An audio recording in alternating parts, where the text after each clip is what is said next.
역대 최고 수준의 반도체 호황에 힘입어 1분기 경제 성장률이 훌쩍 높아졌지만 가계소득은 0%대 성장에 그친 것으로 나타났습니다. 경제 성장의 과실이 특정 분야에만 쏠렸다는 목소리가 나오는 가운데 다음 달부터 SK하이닉스의 임금 협상이 시작되는데요. 삼성전자와 같은 5억 원 수준의 주택자금 복지 확대가 쟁점으로 떠오르고 있어 그 결과가 주목됩니다. 김태민 기자가 보도합니다. 미국-이란 전쟁이란 중동발 악재에도 불구하고 올해 1분기 실질 국내 총생산은 1년 전보다 3.6%나 성장했습니다. 1분기만 따졌을 때 지난 2014년 이후 가장 높은 수준이었습니다. 인공지능 열풍을 탄 반도체 호황이 가파른 성장세의 비결이었습니다. 하지만 같은 기간 가계 실질 소득은 월 평균 462만 8천 원으로 고작 0.4% 증가하는 데 그쳤습니다.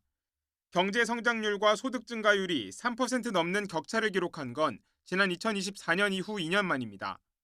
또 지난해 반도체 제조업 생산이 12.8% 늘어나는 동안 관련 일자리는 1.9% 증가하는 데 그쳐 고용 창출 효과도 기대에 미치지 못했습니다. 반도체가 우리 경제를 이끌고 있지만 성장의 과실이 사회 전반으로 퍼지기엔 한계가 있는 모습입니다.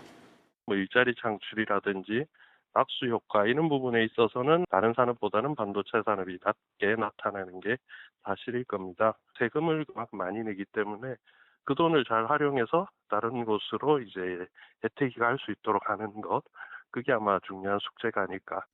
이런 가운데 SK하이닉스는 이르면 다음 달부터 2026년 임금 협상에 돌입할 예정입니다. 지난해 영업이익 10%를 상한선 없이 성과급으로 나누는 제도를 확정했던 만큼 이번에는 복지제도 확대가 쟁점이 될 전망입니다. 특히 사내에선 최근 삼성전자가 신설한 최대 5억 원 한도의 주택안정대출제도와 비슷한 수준의 주택자금 지원 요구가 잇따르는 것으로 전해졌습니다. 반도체 기업의 사내 성과 배분에 대한 사회적 관심이 그 어느 때보다 높아진 가운데 이번 임금 협상의 경과 역시 주목됩니다. YTN 김태민입니다.